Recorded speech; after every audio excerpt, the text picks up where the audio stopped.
to another episode of the Multifamily Collective. Today, or at least last week, I had an opportunity to catch up with Jacob Carter. Jacob is the founder and CEO of NurtureBoss, a cutting-edge automation platform transforming lead engagement and resident retention in the multifamily industry. With a background in software engineering and a passion for solving real-world problems through technology, Jacob has built a reputation for creating intuitive, scalable tools that drive measurable results for property teams. Before launching NurtureBoss, he honed his skills in enterprise product development, bringing technical depth and user empathy to his leadership style. Jacob is a frequent speaker on PropTech innovation and a relentless advocate for improving the leasing experience for operators and for residents. This was a great conversation. We get into AI, which is certainly a topic that is near and dear to my heart, near and dear to the industry right now. A little bit buzzy potentially, but it's buzzy more broadly speaking. But Jacob and I had a fun conversation, unpacked some founder journey type topics, but also unpacked AI and its impact in the multifamily industry, and maybe more broadly speaking and personally speaking. So I hope you enjoy this conversation with Jacob Carter. Jacob, welcome to the show. Happy to be here. Thanks for having me. Oh man, I know it's been fits and starts to try to get this on the calendar and actually execute the conversation, but I'm excited to be here as well. Yeah, me too. It's patience is a virtue, you know? That's right. Where are you in the world? Scottsdale, Arizona. So I don't know what it is today. Maybe the high's like, 100 and something degrees, but that's my summer so far. Wow.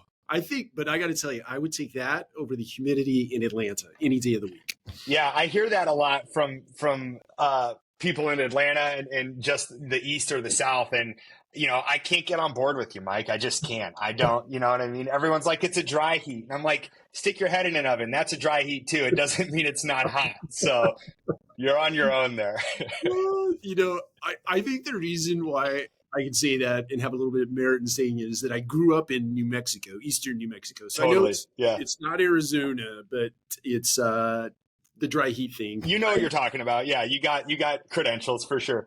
Yeah, I'm going to give it to myself on that point. Yeah, well, fair. Hey, Jacob, I wanted to maybe kick off by you had an interesting journey in the sense that you were starting out as a software engineer. You worked for a couple of firms, and then I think when I was doing my research, you were scratching your own itch, which many entrepreneurs do. You went through a piece of frustration with searching for an apartment, but kind of talk to us about that journey from what you were doing to where you are now and what you were scratching, that itch you were scratching.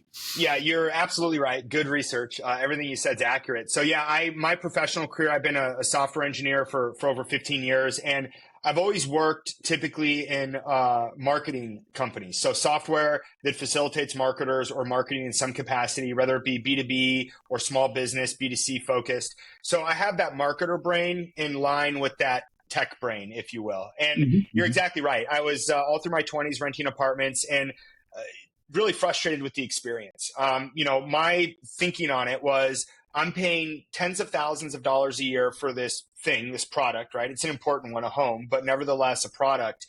And I couldn't get a return phone call. And it was driving me nuts. I'm thinking like, how much more money do I need to spend to be on your radar, And for better or worse, as a software engineer, I think technology solves all problems. So I set out to build technology to solve my problems. And I built out the first version of NurtureBoss, literally held together with duct tape, and tried it out at a few apartment communities. And the impact was immediate. Within weeks, we were attributing multiple leases to the communication, outreach, and follow-up that NurtureBoss had been doing. And because of that many-to-many relationship where a management company works with a bunch of different owners and an owner works with a bunch of different management companies, basically I blinked and a month later I was in 3 different states at, a dozen different properties. And I was like, okay, maybe I have something here. Now, the piece I like to add at the end of this story, because I'm complaining about getting a return phone call from on-site teams, is since building NurtureBoss, I'm multifamily through and through, right? I've been doing this for 5.5 years now. I love multifamily, and I've been fortunate enough to spend a lot of time with on-site teams. And man, is their job difficult. The amount of hats that they wear and the things that they're in charge of, it really built a lot of empathy for me as a renter on what it's like on the other side of the table there. And solving their pain points along with the renters' pain points is really both the drivers of the product and solutions that we build today. Yeah, I got to tell you, I've been in the business roughly 30 years, and I've spent time in every role on the service side of the business, the administrative side of the business, which I call the office or leasing office, and then right on up through the corporate hierarchy. And so I can absolutely relate to what you're saying in terms of a office being busy.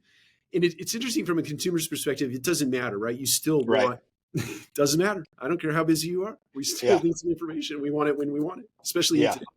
Yeah, I, exactly. talk to me about, I have to imagine in the early innings of building out NurtureBoss, there were fits and starts. There were certainly lessons learned, and I'm always interested. So you could talk about all the glory days and the wonderful things in NurtureBoss. What about those kind of things that you ran into were like, oh my goodness, you're beating your head against the wall at night? Talk to us about some of those frustrations. Yeah. Yeah, I love that that's what you're interested in because that's the fun stuff for a founder and the builder of a business. Fun in hindsight usually, but fun nonetheless. So yeah, a few things. One is, because I come from that traditional marketing software world, I made a lot of assumptions about how multifamily thinks about software that were absolutely wrong.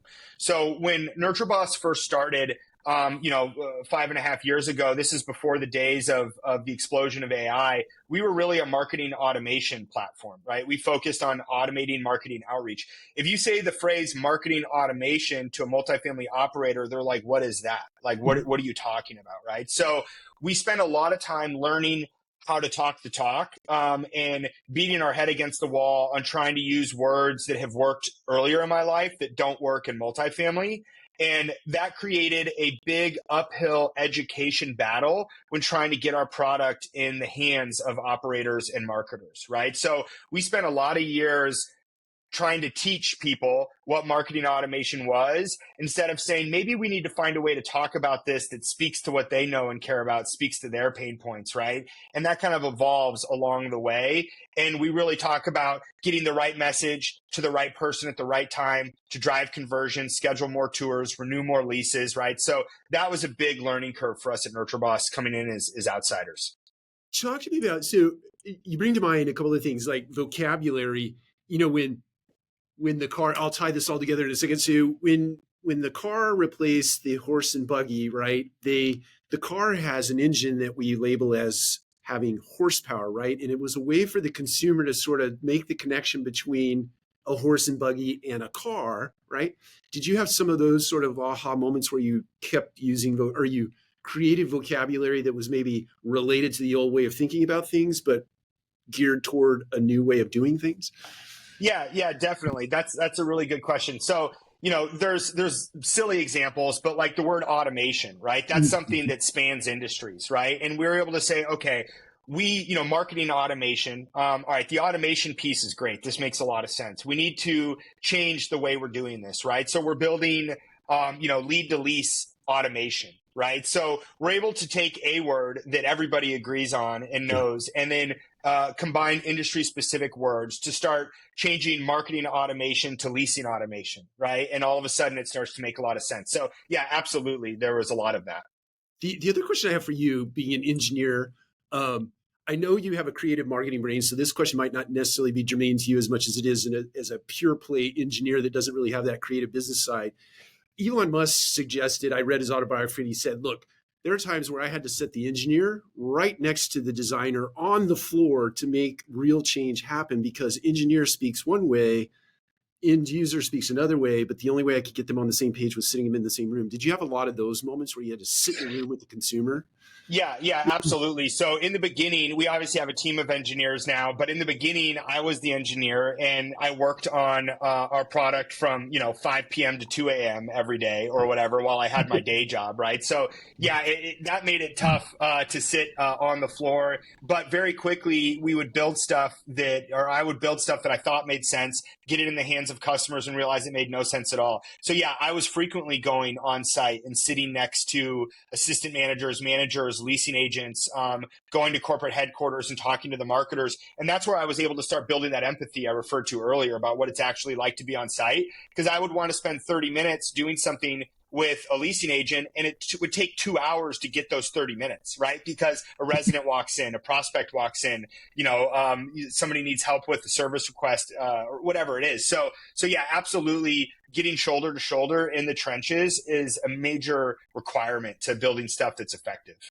That makes total sense. That just a little segue or shift right, or left. I have to believe there are some moments, right, aha moments where you're like, wow, I did something that made me really feel good about what we were building at NurtureBoss, and my imagination tells me it was potentially something you did for the end user, the on-site team member, whatever. Can you talk to us about a specific moment where you just made someone's life better and it made you feel like $1,000,000 as an entrepreneur? Yeah. Yeah, that's an interesting question. I like that because I'm not good at reflecting on these, I think. And I'm always, what's next? What's next? What's next? And sometimes it's, wait, what have we done? Let's talk about Yeah. that for a second. So I appreciate the question. You know, it's funny. The first one that comes to mind is the very first time it ever happened, which in the grand scheme of all the scenarios I can compare against is maybe a smaller example. But because it was the first, it holds a special place in my heart, which is, you know, when we're sending out communication to prospects and residents, is the technology provider, we have really good data and insight into how they're interacting with that communication. Mm-hmm. So I know if Mike opened the email, I know if Mike clicked on the button, I know, you know, if he replied, I know when he opened the email, how many times he engaged with the text message that I sent, so on and so forth. And we were able to very quickly build profiles of hot leads, right? Hyper engaged prospects that we believed were more likely to lease. So very early on in the days, we released a feature called our hot lead engagement email. So we would send an email to the on-site team once a day saying, hey, Mike, you don't have time to call 20 people, but if you have time to call 5 people, call these 5 people because everything they're doing tells us that they're very likely to lease. And the leasing agents love this because they get to have success. Getting constant no's and rejections is hard for anybody in any scenario. So getting a cheat sheet that shows you how to get yeses is really exciting. And they just loved that feature. And that's that very first moment I had like that. I love that.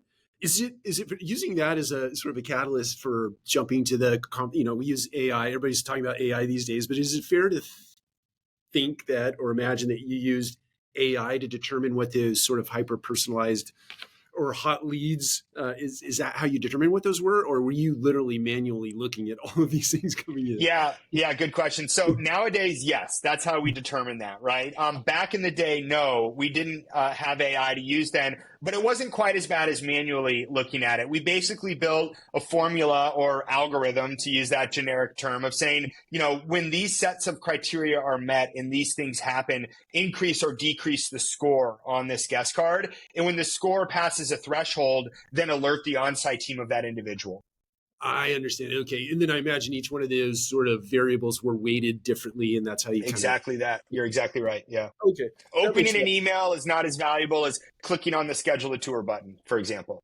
Yeah, that makes total sense to me. So if you were to just based on all your experience in the last 5 years, you're thinking about a property management company, or you're talking to a management company who is thinking about putting your technology in place, what advice would you give them to sort of grease the skids for bringing technology like yours into their ecosystem? Yeah, that's a good question. You know, I actually, not that I'm trying to, you know, pitch something, but this is, you know, free and available, as I created a guide of how to run a head-to-head AI pilot. And it's got a bunch of steps on how to do that. And a big portion of that is addressing what you talked about. So that actual collateral is there if somebody wants it. But yeah, a few things. One is, the first step of bringing a product like NurtureBoss on in a management company is validating that you need a product like NurtureBoss, right? We get really hyped up and excited about AI and virtual leasing assistants. Not every property needs a virtual leasing assistant. And I'm saying it as somebody that sells virtual leasing assistants, right? But I think providing value is important. In the engineering world or the product world, we say, you stay obsessed with the problems that you solve, not the solutions that you've built. When you start obsessing over your solutions, you lose sight of why people even need those solutions. And it means that you become more outdated, more irrelevant, and provide less value. So number one is identify that you indeed have pain points at your property or properties that could or would be solved by a virtual leasing assistant. Once you've identified those pain points, map how the solution will solve the pain point. Before you even get a solution, understand how you're going to measure if that solution is working or not, right? You need to know how to gauge and tell if you have the right product before you even have the product, and ensure you're set up to measure those KPIs that you've identified. Then you take that information you've gathered, the research you've done, and you go to your internal committee, whatever that is. If you're a larger management company, maybe you have an innovation committee. If you're a smaller company, maybe you just need to sit down with the RVP or the VP and get their buy-in. But before you go out and do the legwork to interview potential vendors, know that if you find the perfect vendor, you already have the support internally to pull the trigger on moving forward with that vendor. Right. So those are a few things that come to mind. I could speak more, but I think that doing the a decent amount of work before you even talk to an AI vendor is the right way to approach it. I love all of that, but I'm going to tell you what I appreciate most. You strike me as a person that's not going to sell something just because you can sell it, right? It's, do you really need this solution? And my imagination tells me if you're going through a pitch and somebody says something to you that triggers that in your head, you're going to go, you know what? This is probably not for you right now. Maybe it's something for you in the future, but there are not a lot of people, not a lot of supplier partners. Well, who knows? I'm making a blanket statement. I've not run across many supplier partners that would say what you just said out loud. So I admire that for whatever that's worth. Yeah, well, I appreciate it. I'm trying not to ostracize myself from my peers, but it's, I believe that's the right way to do it. Definitely.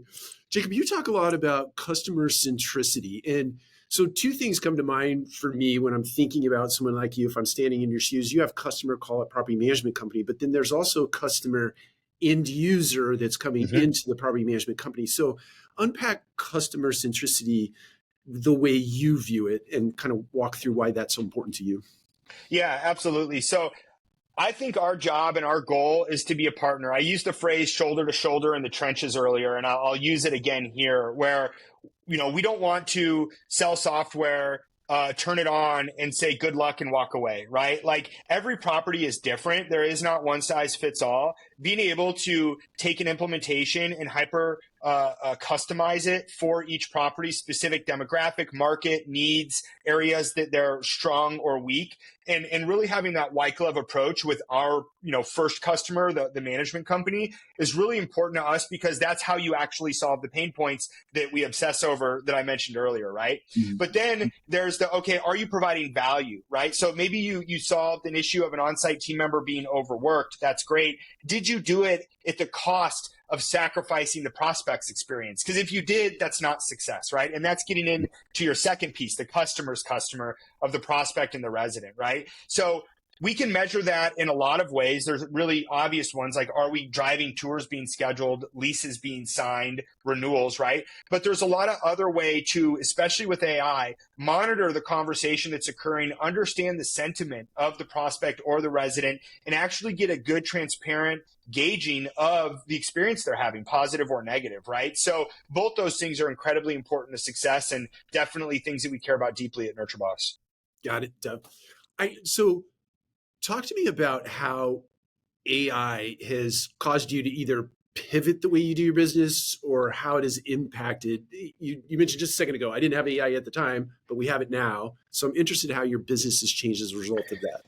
Yeah, well, I mean, about a year, maybe a year and a half ago now, we totally pivoted in the sense that we moved away from a leasing automation platform to a leasing AI platform, right? Conversational AI for multifamily teams. So this was a really big and timely pivot for us. But the benefit and excitement on our end was that we had spent years building a rock solid foundation software wise of automating the delivery of communication. So adding an AI layer on top of that was really exciting because we got to benefit from the robust framework and foundation that already existed, right? But that was definitely a big pivot for us. And that included bringing in the voice channel of having the AI voice to answer the property's phones. It included augmenting our existing chatbot to be much more intelligent, leveraging generative AI, and obviously the email and text communication as well. Now, there's a whole nother side of this too, of just everyday use of AI, personally and professionally, right? Sure. So the internal operations of NurtureBoss have changed. The way that I live my life has changed, and I'm sure for you as well, right? So yeah, big product pivot, but I mean, a life pivot is happening for all of us right now. Oh yeah. I'm going to use that as a jumping off point. I intended to ask this a little bit later, but I'm going to use it now because it seems like, and this is not my novel thought. I read a ton, I listen to tons of podcasts, and I talk to a lot of people constantly throughout the day. And a thesis is forming in my head, again, not novel, but I think there's this sort of internal run enterprises across the world are putting agentic workforces in place, right? Hmm. And I think to jump to use your point that you just said, it's changing our lives individually. Mike is soon going to have his own agent, right? And so you're going to have this enterprise agent serving this proxy for Mike agent, right? So Hmm. agent to agent. Talk to me about how important it is for companies to understand they're not necessarily putting these agents in place to serve humans anymore. It's going to be serving the agent that then serves the human. Hmm. What are your thoughts about that? Yeah, well, I agree. First of all, that is the future that's coming for us, and I'm excited to watch that. It's going to be a lot of fun. There's going to be a lot of false starts. There's going to be a lot of really smart people and companies that are building that consumer agent side of things, Mm-hmm. and it'll be fun to watch the winners surface there and get to participate in the choosing of those winners as a consumer. So I agree, and I'm excited for it. Furthermore, just to share that thought with you. In terms of how it changes what we're building, I think that some of it we don't know yet because we have to get into it and figure it out. There's videos of AI talking to each other in made up languages and stuff, right? So, like, what is that going to look like? Who knows? Being open minded and prepared to adapt quickly, I think, is the best way to plan ahead for that. But what I will say is that because the nature of generative AI, the nature of these agents that will appear being conversational, hyper contextualized based on what's happening is very similar to communicating with a human, right? So by building really good enterprise agents that do a great job at communicating with the end user, they inevitably will do a great job communicating with the end user's agent as well. So I think the best way to prepare for the future you're describing is to continue to build products that are really good at communicating with the consumer today, because a lot of that, if not all of that, will certainly port over to the agent to agent future that you're describing. Yeah, I think you're spot on there. It brings to mind, I watched a webinar that you did with Christy Fickert and Diana Norbury, right? Yeah, Norbury. Yeah. Norbury, yeah. You were talking about GEO or Hmm. Geo. I think one of you were arguing about what you Yeah. pronounce that. But I'm just interested if you want to maybe touch on some highlights that maybe the reason why you guys did that webinar, some highlights. I know you're deep into research as it relates to this, and I just like you to give us some highlights from that if you don't mind. Yeah, absolutely. So, to be clear, NurtureBoss does not sell or offer services that will help you have better GEO. We have a free GEO audit tool that's available to anybody that please use it and take advantage of it. But, we didn't do that because I have a product I'm pitching. We did it because I'm obsessed with AI and I learn as much as I can about it. And GEO is really, really interesting to me. And I know it's interesting to others. So we wanted to create some content around that, right? So I Yeah. think it was one of our more selfless webinars, if you'll let me get away with proclaiming that title for myself. But there's a lot going on there. A quick overview just for anyone listening that's unfamiliar. GEO, Generative Engine Optimization, is the SEO for large language models and AI agents like ChatGPT. So we put a lot of work into our website's SEO, so we rank well in search, Google search, Yahoo, Bing, whatever search engine your users are leveraging. GEO is the work we put into our websites so that when ChatGPT, Perplexity, Claude, Gemini is serving up answers to questions you've asked, they are more likely to grab your content, right, as part of those answers. Because we want to be attributed, referenced, sourced, and included in answers served up by large language models to drive brand awareness, website traffic, if you're selling a product, ultimately sales of that product, so on and so forth, right? So that at its core is what GEO is. And if you want, we can get into like a few tips and tricks for it. But if that's too in the weeds, I can be done there too. It's up to you. No, please get into the weeds a little bit because I think this is going to be it's important now, but I don't know if people really know how important it really is. So Yeah. yes, a little bit in the weeds, I think it's be great. Yeah, so I'll break it into two main categories, content on your website and then structured data on your website. There's more nuance there, and there's, of course, more to say, but for the sake of this quicker conversation, two categories. So structured data on your website, this is going to be JSON LD, this is going to be RFDA. We could spend more time on those acronyms and details, but basically it's a way to put hidden data on your website that informs the large language models what is on your website, what that content represents, and where and how to find that content, right? So having that structured data on your website is critical and important to large language models having an accurate understanding of what they can find there. The other piece, and just if not more important piece, is the actual content of your website.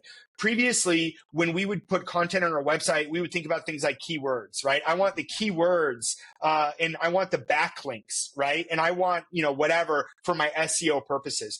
When you're building content for GEO, you want long, natural language, conversational tone that speaks with factuality and authority on the topics that you're covering. So instead of having a bullet list of amenities that says resort style swimming pool, granite countertops, luxury fitness center, you're going to write content out. You're going to say, our property has the best resort style swimming pool in Seattle.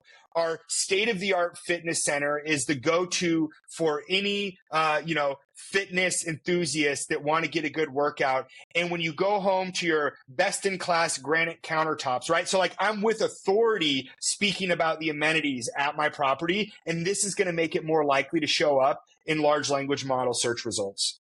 Yeah, it's interesting to me. I've thought about this. I was thinking about this, I think, just yesterday, or maybe it was just this morning. Anyway, it doesn't matter. I feel like there are people, property management companies specifically, who are doing, whether it be black hat or white hat SEO sort of manipulation in the early innings. There might be property management companies today that sort of accidentally fell into this perfect storm because they've been doing that all along. And then there are other people, to your point, who have bullet pointed that stuff because they think that consumers, right, that is the way consumers think, right? They just want the brevity and clarity so I can get to the point where I can make a decision, right? Yeah, absolutely. And that's the point that you're, talking about that is worth saying out loud, is that you don't want to sacrifice the actual human looking at your website's experience in order to rank well for GEO. Now, the more and more that people are just using the AEO, answer engine optimization, these are the Google, AI snippets at the top when you do a search. The more and more people move to those, maybe the less you care about what's on your website. We're not there yet, right? To be clear, depending on what data source you look at, there's anywhere from 2 to 4% of search traffic is going through LLMs instead of Google, right? So still, most people are on Google. Now, that is trending, right, though, the other direction. And the earlier you can get involved and showing up on that LLM search, the better you'll be when it finally switches and more people are chat GPTing it than they are Googling it, which that day is certainly coming. Yeah, and talk to me about that, because I think in the webinar, and I'm sorry I couldn't quote it myself, and hopefully you can remember it, what is the percentage now where it's Google search versus going in and prompting an LLM? Yeah, it's going to depend a lot, right? It's really hard to give you an accurate answer, but about 3% are using ChatGPT instead of Google. Now, what that means is they've swapped their Googling for ChatGPT. If you look at the data of how many people are using ChatGPT, it changes generation to generation. It could be as low as 20% or as high as 85%. So, people are still using Google, but they're also using ChatGPT in masses, right?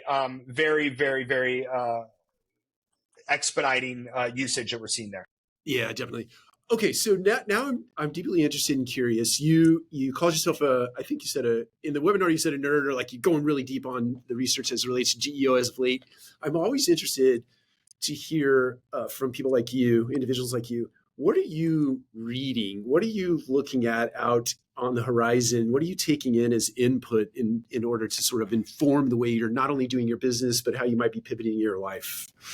Yeah, in terms of like content I'm consuming, all kinds of stuff. I love watching long form YouTube videos, an hour plus long, in snippets when I have time, right? That let me dig really deep into a topic. Like, let's talk about how, these different models, whether it be Llama or OpenAI, GPT, whatever version we're on. Let's talk about like the technical aspects of how we're training these, backpropagation, transformers. Like, I want to know the nitty gritty of how we're training these models, right? And I get longer videos for that. I like the 45-second TikTok that gives me some updated piece of information. I'm old school, opening up TechCrunch and reading the news articles, lots of podcasts and things of that sort. But I think really one of the best things I like to do is have conversations like this. I want to know what other people are thinking. It's predicting the future is hard. And I think the best way to get good at that is to talk about how other people see the future, get more points of view, more perspectives, and that helps broaden your mind, right? To being able to wrap your head around possible futures. So if you've just inspired somebody out there to do some deep research themselves, whether it be YouTube, TikTok, or otherwise, you name TechCrunch, but are there specific YouTube channels that you watch? Oh God, there are, and you're putting me on the spot, and I'm not going to have any of them top of mind. I am happy to send you links, though. Maybe you have show notes or something we can add them to. Nowadays, again with AI, I open my YouTube and it knows what I want to see. I don't have to remember some channel name. You know what I mean? So that's absolutely fair. Absolutely fair. Okay, so we're about at a half hour mark here, and we want to be respectful of your time, but it may be sort of drawing things to sort of a conclusion. I am interested. Individuals like you strike me as people who just like, you're burning the candle at both ends. You're running 1,000 miles an hour. You're trying to build an organization. You just did a raise recently. Congratulations, by the way. Thank you. So you're thinking about a million different things. How do you organize your life so that you feel maximum productivity at any given time, knowing that you're not going to reach maximum, but you're at least trying to be productive in your life? How you doing? Good question. So first of all, over the last decade, 15 years, I think I've done a good job at learning what I'm capable of and what works well for me. Some people say, hey, you should relax sometime, do something fun, don't work all the time. And I'm like, you have no idea how much fun I have working, right? So now that's not, an excuse to take away from family time and friends and things that are really important, but not everybody's different. So what I would say is, my first thing that has worked well for me is to find my own thresholds, find my own limits, understand what brings me joy, and work within those confines, which again are different for everybody. But I have a few things. One is I'm a big believer in things like meditation, right? Intentional time to slow your mind, slow your breathing, calm down, and just exist in the present, right? It's really easy to never do that, and doing that intentionally every day is really important. Taking time for my physical health. So getting to the gym when I want to get to the gym, focusing on the things I want to focus on, irrelevant of what other people focus on. We have our own goals. That's really important to me. I think as an engineer, I've learned my best thinking, ideas, visions occur when I'm not thinking about trying to have them, right? So shower thoughts, if you will, but getting up and going for a walk, walking away from my computer for 15 minutes to work on a puzzle or whatever I'm doing, right? That's really, really helpful for me to keep my mind going.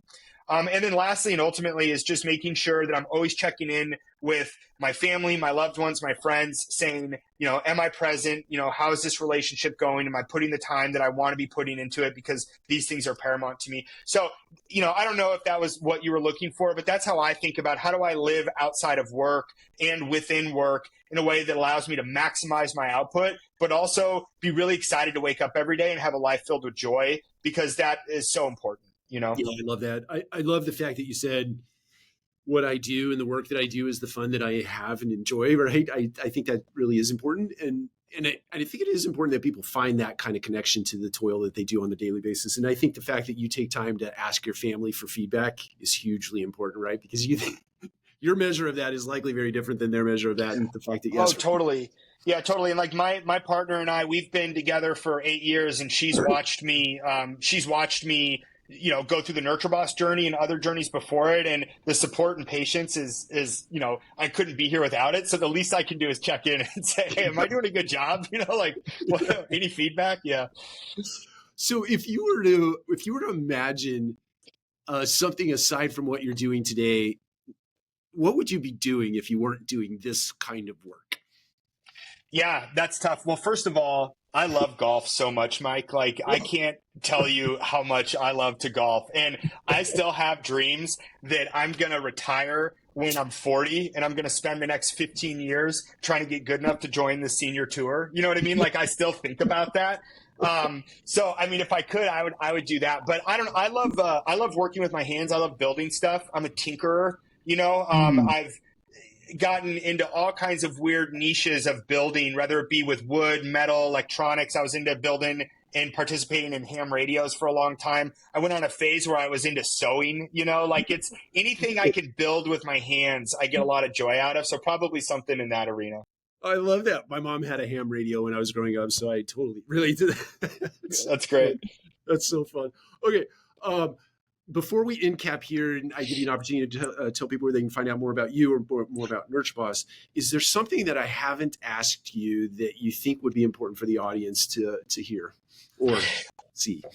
That's a good question. I can tell you what I'm obsessed about right now. Maybe that'll check that box. But something that we're working on at NurtureBoss, and I don't, mind spilling the secret here because everybody should be working on this, is I believe our future is not agentic in the way that it is today. I believe our future is going to be micro agentic. I think that we're learning when you create an agent that is hyper focused on driving a specific outcome, it can become really good at delivering that outcome. The more outcomes you want your agent to accomplish, the less good it becomes at accomplishing those outcomes. So NurtureBoss and everybody else, if they're not yet, I promise they will be. And not just in multifamily. I'm talking about ChatGPT. I'm talking about your consumer agents that you're describing, Mike, and the agent to agent.